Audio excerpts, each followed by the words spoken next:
Hello, my name is CAMPION Riley, and I am the president of ACRL this year. And it's my pleasure to welcome you to the ACRL 2016-2017 Leadership Council. You're the group of leaders for this year that's going to start right after our annual conference.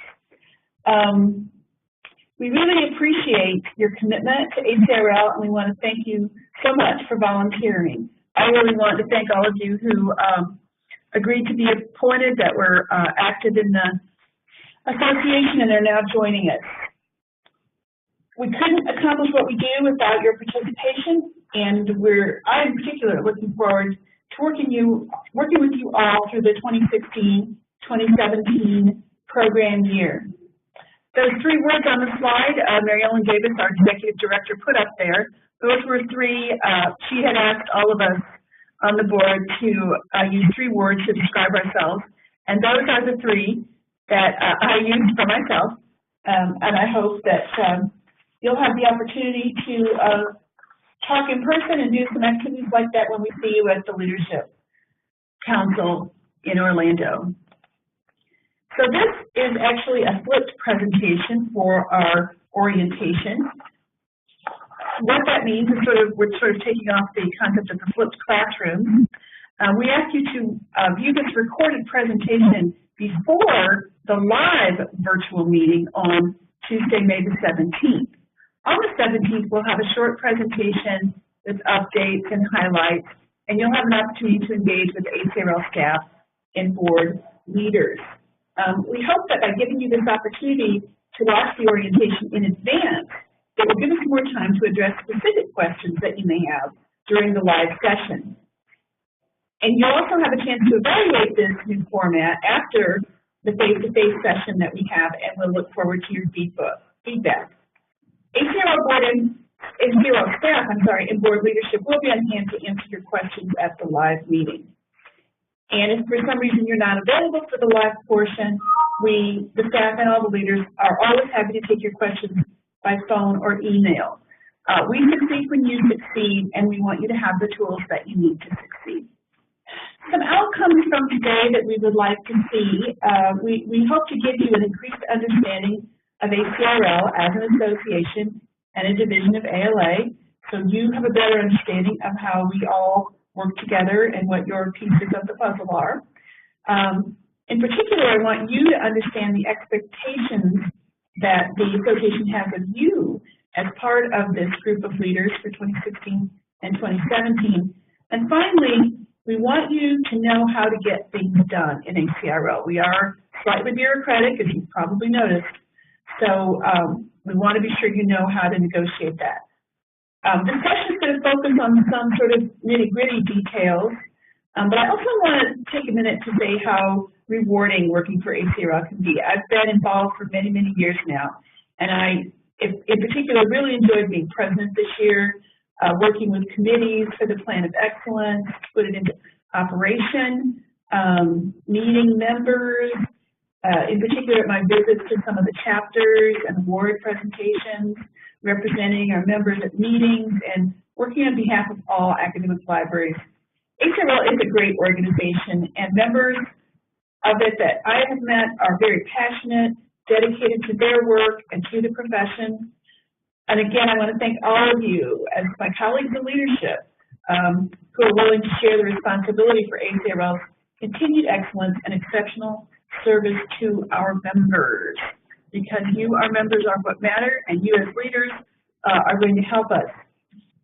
So now I want to talk just a little bit about your role as leaders in this year's leadership class, if you will, for 2016-2017.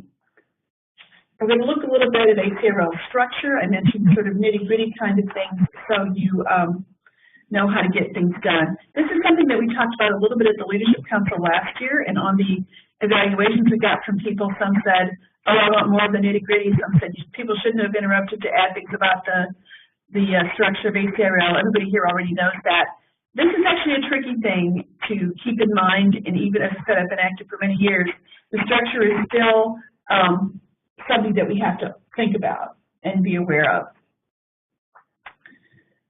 So each every ACRL leader is important to the profession, to the association. As unit leaders, you have an important role in helping ACRL advance the strategic plan. A really essential thing that you all do is help us to recruit and foster leaders who are going to be emerging to be our future leaders. So the four main groups in ACRL that I should talk about as far as big chunks in the structure. First of all, there's the ACRL Board of Directors. The Board of Directors has general oversight and direction of the affairs of the association. The board conducts all business pertaining to the association and has authority to make decisions and to speak on behalf of the organization. We have, of course, divisions in the association, and we have division-level committees and editorial board chairs and vice chairs. Division-level committees are charged by the board to accomplish specific association business, advise the board, or advance the association's strategic goals. The Vice President, President-elect appoints member volunteers to serve on these committees. And the first group you'll think of as these division-level or ACRL level committees are the goal area committees, the goal areas of our plan for excellence. So that's one way to think of it. We also then have section chairs and vice chairs, interest and discussion group leaders, the chair of chapters council, and the representatives assembly. The communities of practice group is the overall one that offers specialized membership engagement opportunities. Communities of practice are approved by the board and have significant autonomy in determining their own strategic goals and how to best accomplish them. Section vice chairs appoint member volunteers to serve on their section committees. And remember, communities of practice are sections and interest and discussion groups, chapters council, and representative assembly. The expectations for this work, people work year-round. They do this through virtual meetings and conference calls, obviously online discussions also. It's important as leaders that we give clear direction for our members and that you keep up ongoing communication with your members. So here, again, we have laid out these four groups that sit under the Board of Directors. This is a graphic for the Plan for Excellence, and I'm really pleased to be involved in an association that is as strategic-minded as ACRL, and hope that each of you will find satisfaction in contributing to ACRL's success. So, as I mentioned before, our strategic plan is called the Plan for Excellence. Most of you will have heard about it. Some of you may have even had opportunities to provide feedback on it. And you'll see that ACRL has just four strategic goal areas: the value of academic libraries, student learning, research and scholarly environment, enabling programs and services, and new roles and changing landscapes. Enabling programs and services isn't one of the areas on the strategic areas on the Plan for Excellence, but that's something that we do on an ongoing basis. And it is a portion of the Plan for Excellence. As the Higher Education Association for Librarians, which is how we at ACRL style ourselves, we lead academic and research libraries and librarians in advancing learning and transforming scholarships by focusing on the four areas as well as enabling programs and services. We do this by having specific objectives and carefully measuring and monitoring our progress. If you haven't already, please do take a look at the Plan for Excellence and review it with your group. Take a look at ACRL's core purpose, as this is something that we need to keep in mind that helps keep our leadership focused, connected, and engaged. So the enabling programs and services portion of what we do, which encompasses budget and finance, publications, membership, and other operational support, working with the committees and communities of practice, keep the association responsive to the needs of academic and research librarians. And later on, we'll talk a little bit about how you will be sharing your work with the ACRL Board of Directors. Hello, I'm Mary Ellen Davis, ACRL Executive Director, and I'm really looking forward to working with you this year. Now, my role here is to give you a little bit of context for the environment in which you're volunteering. First, that you should realize that ACRL is a part of the American Library Association, and ALA is the only legal entity. ACRL, founded in 1940, was the first division of ALA, and ACRL is its largest division. We celebrated our 75th anniversary in 2015. Now, in the eyes of the Internal Revenue Service, ALA is a 501c3. Now, what does that mean? It means that we are a charitable, educational, nonprofit organization founded for the public benefit. We are not a professional association, even though I know I joined ALA at the beginning of my career to find my professional home, and I know that many of us think of it that way. But the IRS thinks of us as an organization for the public benefit. Now, why am I making a distinction? This status puts limits on the amount of lobbying and political activity we can do, and that's especially important to know in this election year. So this means that as a 501c3, we can have absolutely no political speech. We cannot have any discussions supporting or opposing specific candidates or viewpoints. We can't organize any boycotts, and this should be fairly obvious, but we cannot make defamatory remarks about others.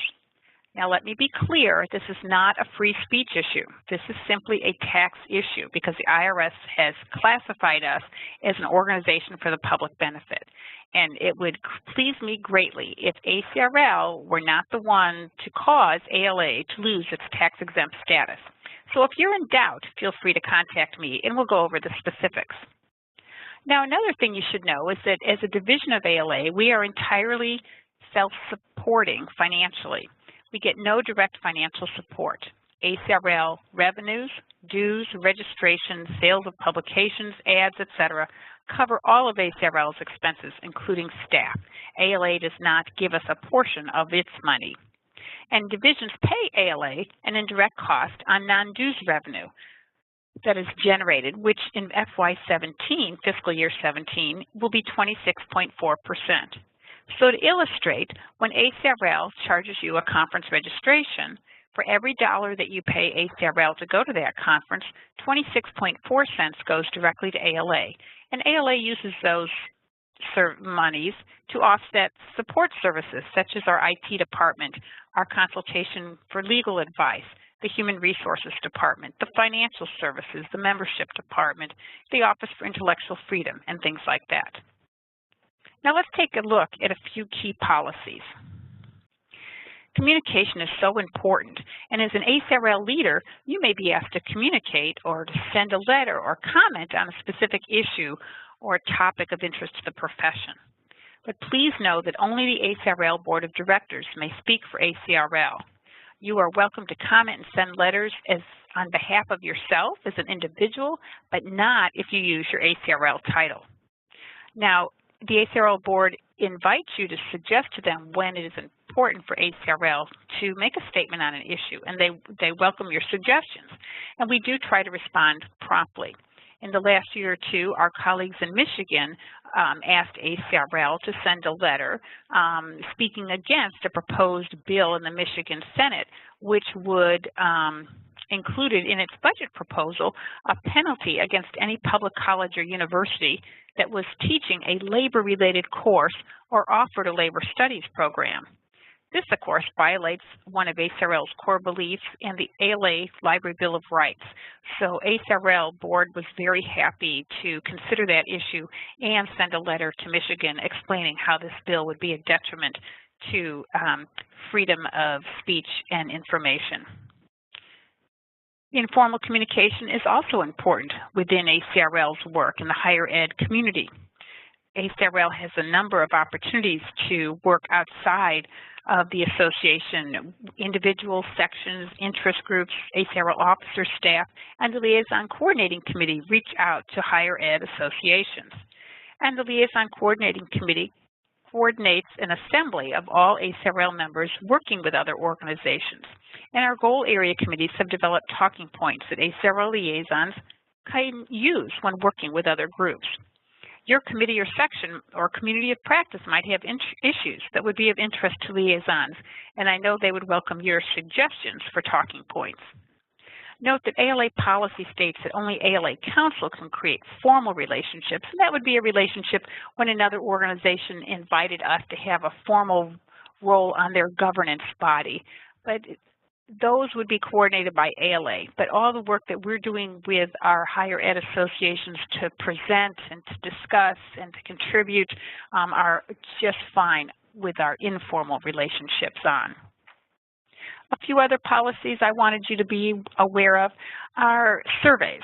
It's so easy these days with SurveyMonkey and other tools to do a survey, and you're welcome to do as many as your membership can stand as long as you stay within your own community of practice. If you'd like to go beyond that, we ask that you send them to the ACRL office for review and assistance. This is necessary so that we can ensure the highest quality of the survey, can avoid duplication, and avoid survey fatigue, because we'll know if another community of practice or another committee or ALA or ACRL are getting ready to send a survey. We don't want to send them in the same time frame. And we're certainly happy to work with you on refining a survey even for your own community of practice to ensure that it has the highest quality. And once your survey is all ready to go and approved, we're happy to work with you to see the best way to disseminate that survey. We also like to say that as part of your work for a committee within a community of practice, ACRL and ALA has the right of first refusal on that work, so that we'd be happy to talk to you about an idea that you think is publication worthy. And Erin Nevius is our content strategist, and we'd be happy to answer your questions about that. Now, communication is a really important concept in this international association such as ACRL. To some, ACRL can seem like a really complex organization, and we do have many committees and communities of practice working towards ACRL's core purpose and key goals. So as a leader, you have a key role in connecting the members of your community with ACRL's big picture and helping them feel a part of this wonderful and diverse community. Communication within ACRL has the extra challenge of multiple locations and time zones and commitments which demand your committee members or community of practice members' time. However, clear communication is so important, and I encourage you as leaders to determine how your committee or section or interest group will work best and communicate your expectations to your colleagues and proceed accordingly. Now, first, a basic piece of information. How do you know who is on your team? ACRL has a web-based directory of leadership that provides contact information for all the members of your leadership team, whether it's your section, or your section committee, or your interest group conveners. Specific contact information is only visible to ACRL members who log in order to protect your privacy. Once they log in, you're able to see the full roster. And the rosters are dynamically linked to the contact information in ALA's membership database. So please encourage your members to keep their ALA record up to date, and then you'll have the latest contact information in the directory of leadership. Since the membership year is beginning July 1, now is a great time for you to review those rosters, see who's on your team, and reach out to your colleagues and introduce yourself to begin making plans for the coming year. For best results, member leaders have used technology to stay in touch and keep working on projects throughout the year. And ACRL does have many channels for communicating information and announcements, as well as for gathering feedback on important association business. Let's look at a few of these methods now. For face-to-face, we have the Leadership Council and Welcome Reception at every ALA conference and midwinter meeting. And of course, you can schedule other meetings at those conferences to get the work of your group accomplished. For email, we have a couple of standard publications available for subscription. The ACRL Insider, where you can receive announcements of general interest about ACRL initiatives, programs, and services, and you can subscribe to Insider updates by going to that website and entering your email address. And an ACRL Update which provides a 2-week announcement recap on ACRL going on. And you can also subscribe to that by going to our listserv sign up. And then, of course, we have discussion lists by email.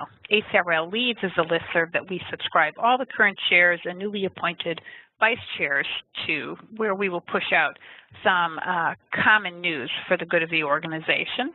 And then there's a community of practice listserv where current chairs and newly appointed vice chairs are automatically subscribed. This list has 2 purposes. One, we really hope that you will build community there and see it as a resource where you can help each other, ask questions, share ideas with each other, and help prevent reinventing the wheel. And then it has an administrative purpose so that we can push out information to you about your leadership responsibilities, deadlines, reminders, report forms. We will put all of that information to remind you throughout the year of what's coming up. And then we have the option of virtual meetings. We use ALA Connect, Adobe Connect software, WebEx, and whatever the flavor might be in another year, we will try to make it available so that to facilitate your group being able to get together. You might wonder, what does the ACRL Board of Directors have to do with me? Now, there are times that your committee will have needs beyond your own committee, and this is when they can reach out to the ACRL board. For example, ACRL's Information Literacy Immersion program started with an individual and then the instructions section, and the individual came to the board with a new idea. Most recently, the Data Curation Interest Group came to the board to request development of a roadshow for data management content. And the Standards Committee regularly comes to the board to let them know when a new standard or guideline is needed or when one needs to be updated. So if you wanted the board to take an official action, please fill out a Board of Directors action form. Currently, each committee has a board liaison and a staff liaison. Think of these people as your team.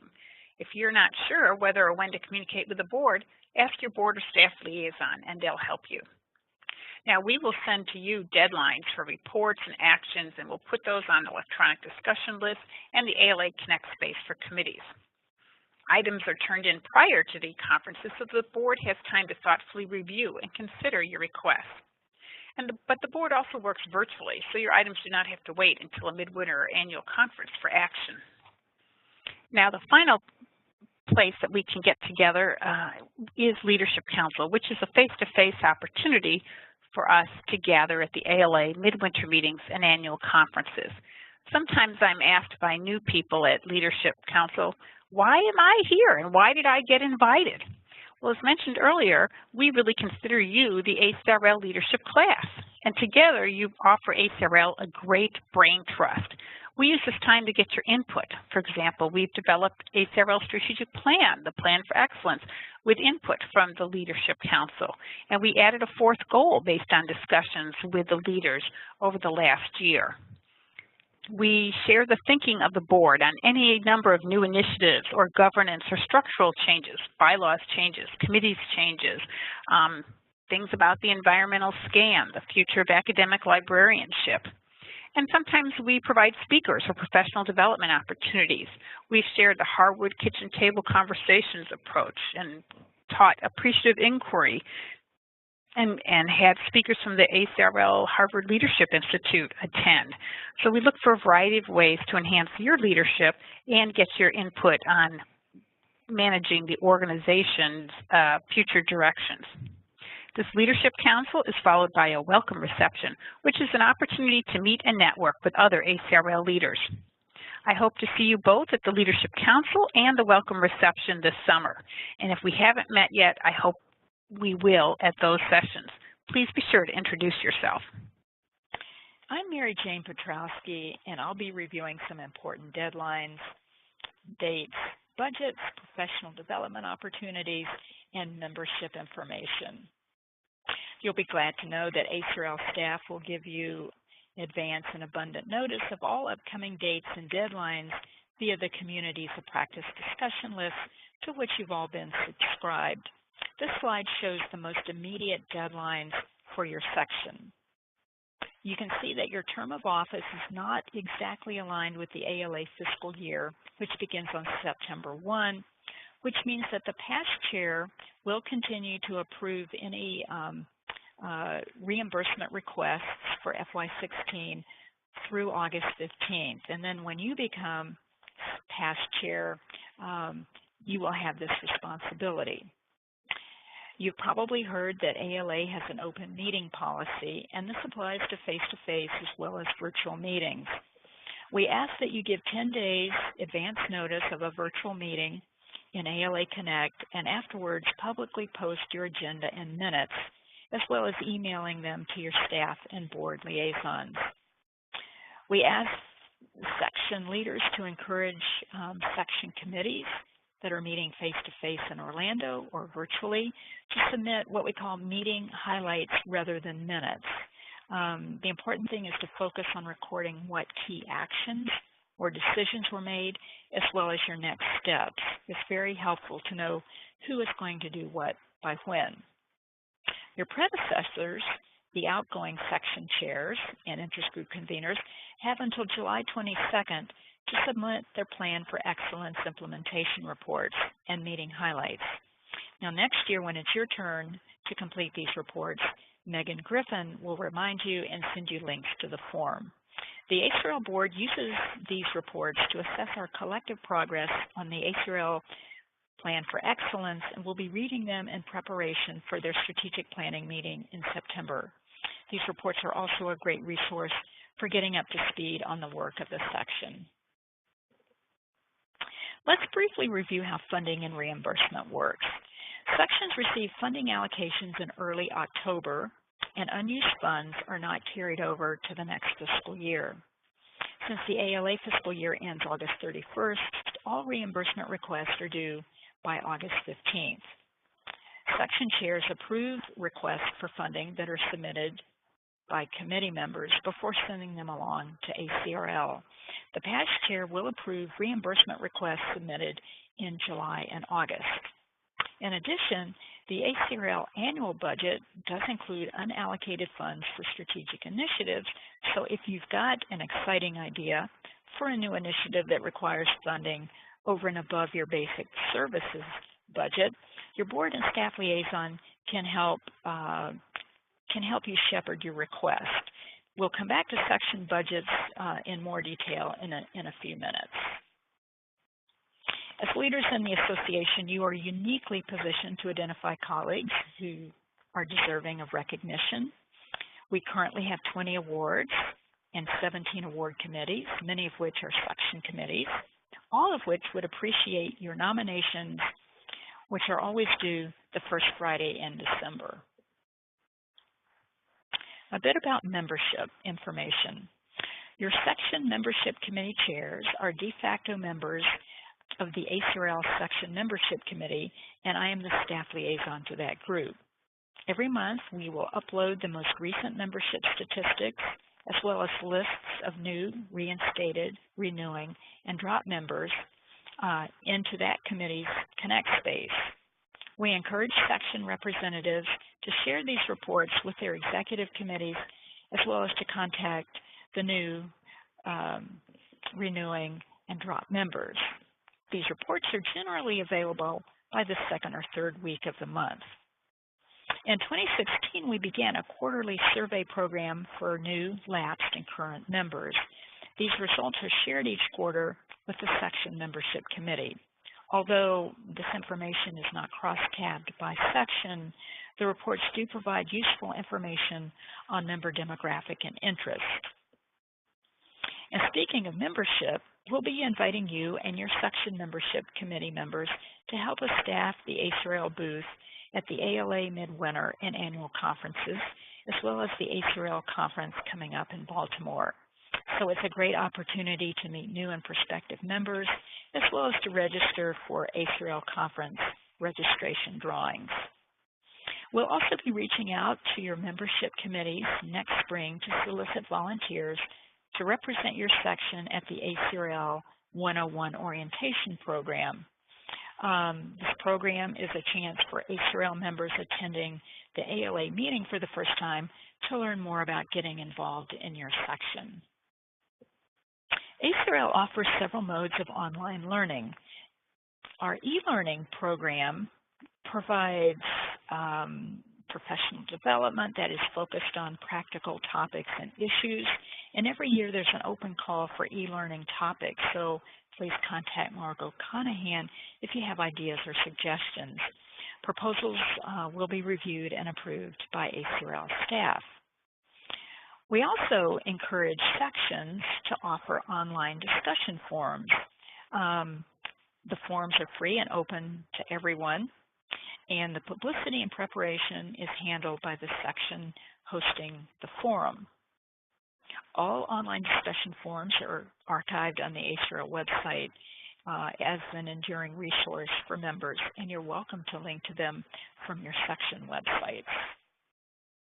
The ACRL conference, as many of you know, is your once every 2 years opportunity to access the best information, discover new ideas, and stay at the forefront of the profession.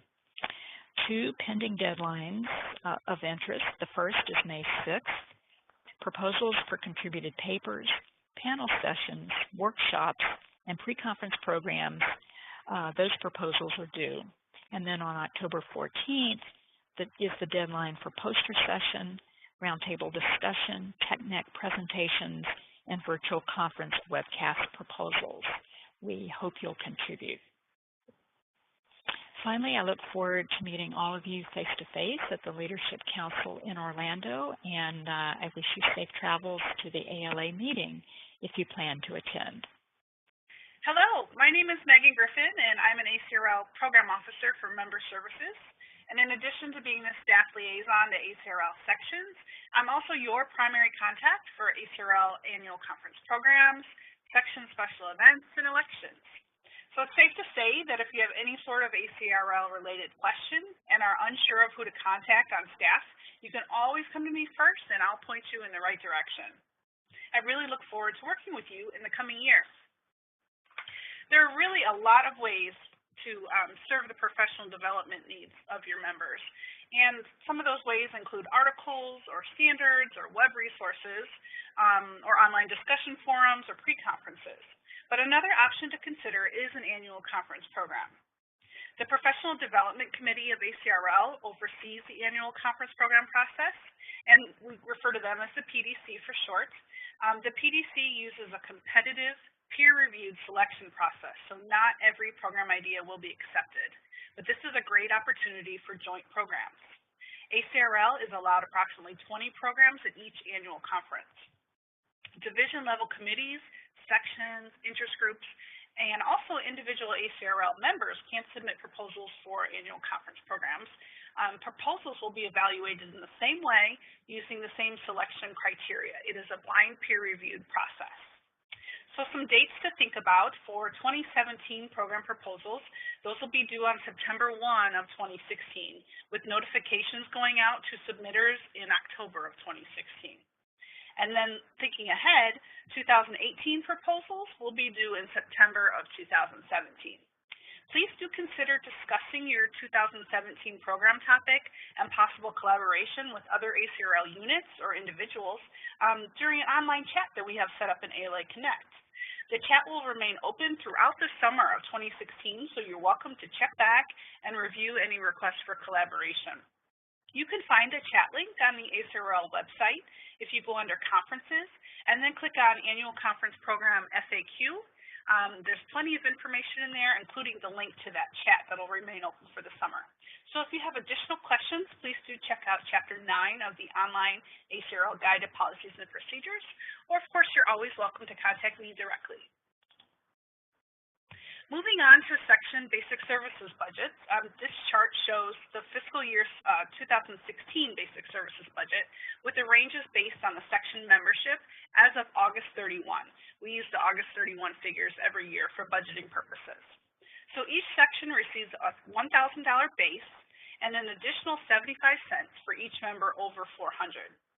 Sections have used basic services funds to sponsor emerging leaders, to support liaison activities, to support member engagement initiatives such as social events, etc., and also to carry out the work of section committees. Section membership reports are uploaded monthly to the ACRL Section Membership Committee space in ALA Connect. And important note is that chairs of each section membership committee are also members of the division level ACRL section membership committee. And so that big group, you all have access to the ALA Connect space. And every month when those reports come out for your section, you are encouraged to, of course, look at those and also to share the information with section leadership. If you need to consider additional support for a project or an initiative, there are two other avenues to consider, including special requests to the ACRL board or fundraising. Several of our sections have a long history of successful fundraising for special events and scholarships. Staff can check the donor's history of giving so that you can acknowledge past gifts when you approach a corporate donor. Moving on to appointments, as you may know, section vice chairs make their appointments for the section, and those appointments begin the year that the person will serve as section chair. Appointment terms follow the membership year, which runs July 1 through June 30 each year. The official call for 2017-18 committee volunteers will go out this fall in 2016, and the volunteer deadline will be February 15 of 2017. Please be on the lookout for opportunities to involve more people and go beyond the usual suspects. So if a non-member attends your committee meeting this summer in Orlando, please let them know they should volunteer through the online system. The online volunteer system is always available through the ACRL website. If you go under Get Involved, there's a few options there, and it'll link you to the volunteer site. Every section is assigned a board liaison who serves as a first point of contact for questions and advice based on the board members' knowledge of ACRL mission and policies and procedures and strategic goals.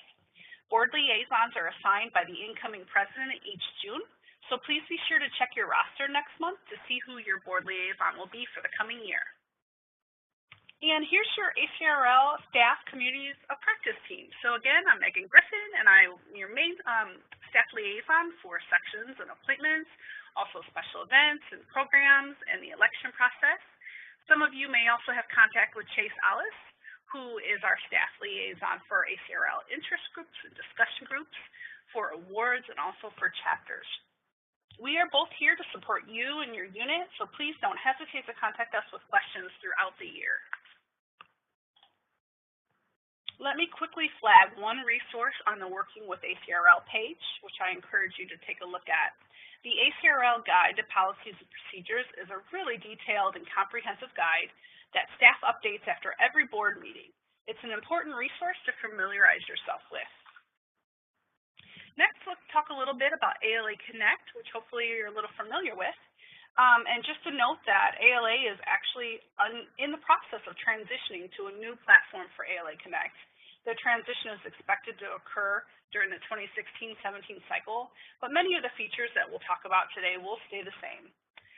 So if you don't know already, your login for ALA Connect is your ALA website login. And all ACRL section committees have ALA Connect workspaces.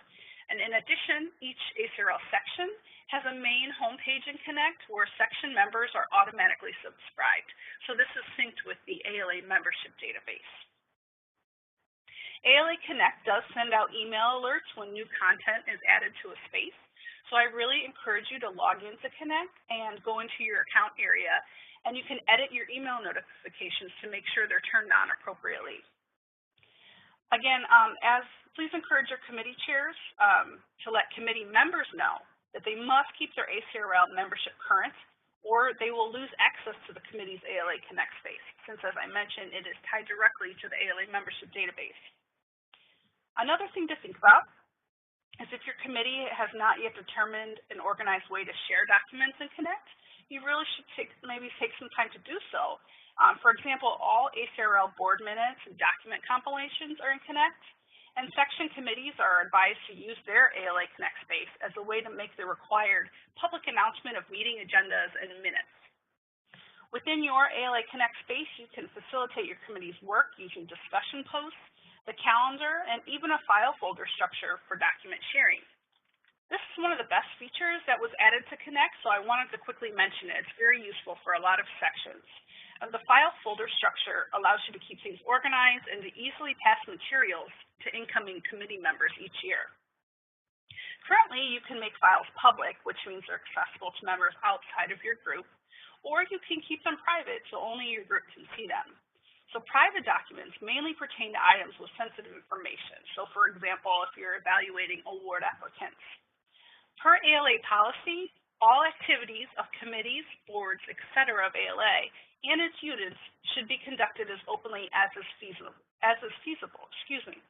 So if you can leave posts public, please do so. Some of this may change a bit when ALA moves to the new platform, but we will be sure to keep you updated. ACRL is really pleased to announce that we're now offering LibGuides as a free service for our membership units.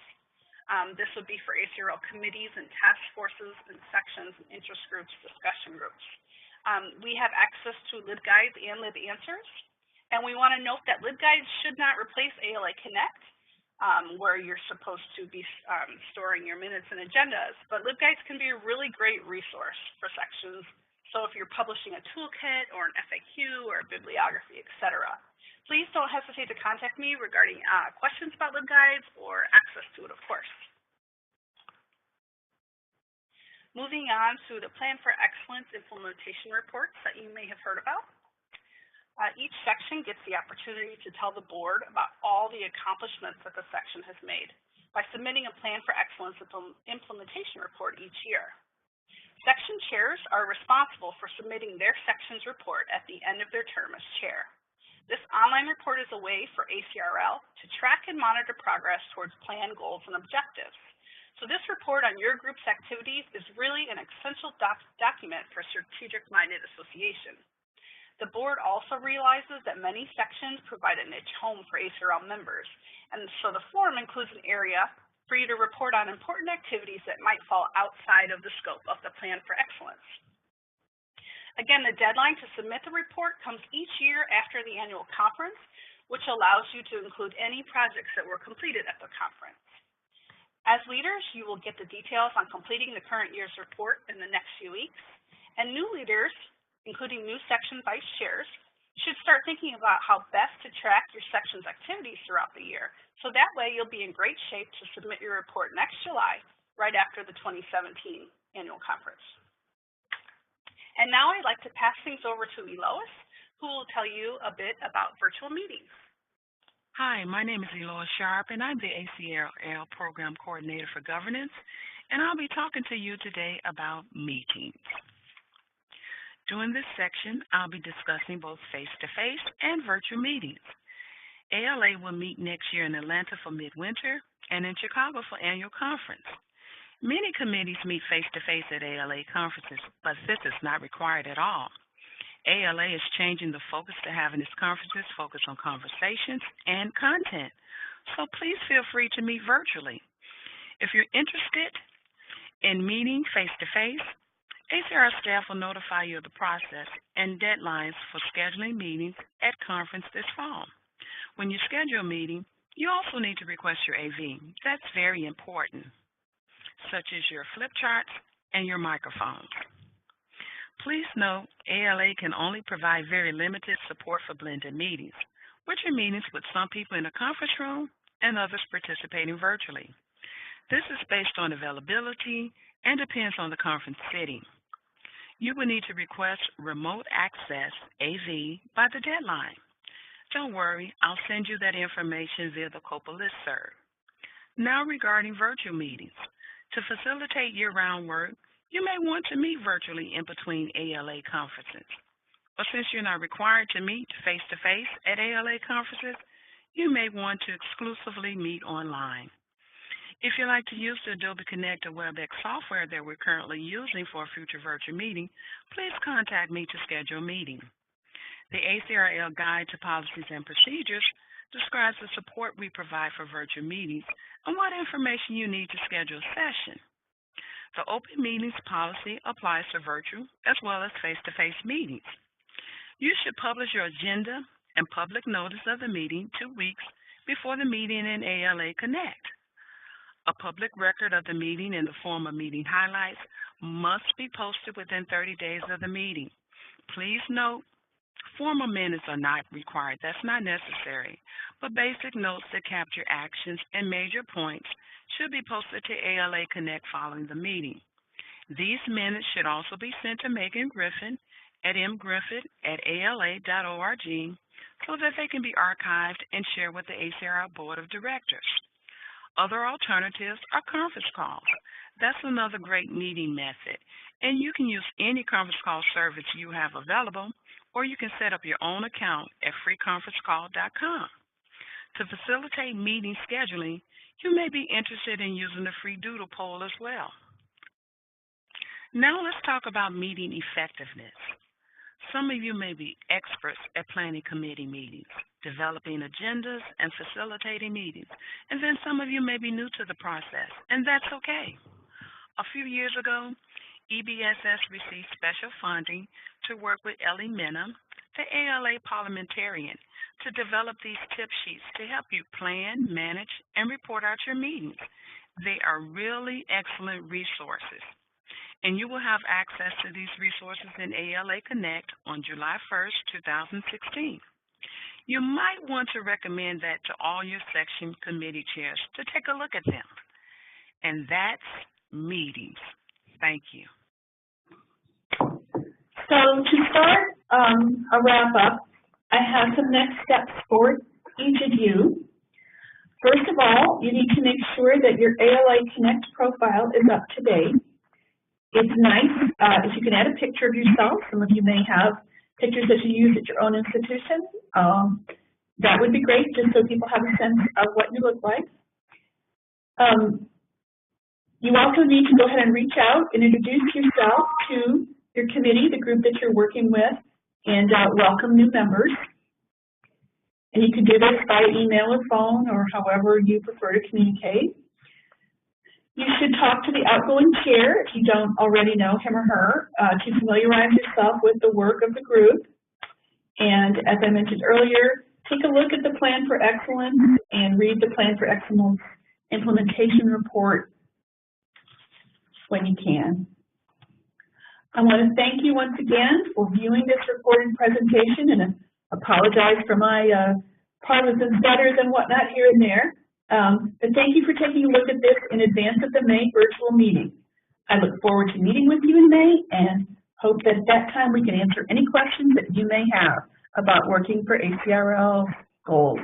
Thanks again for volunteering, and we'll look forward to talking again.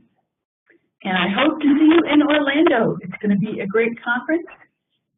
It's supposed to be greatly improved in its facilities since we were there last, and in its walkability as a city. So I think it should be great.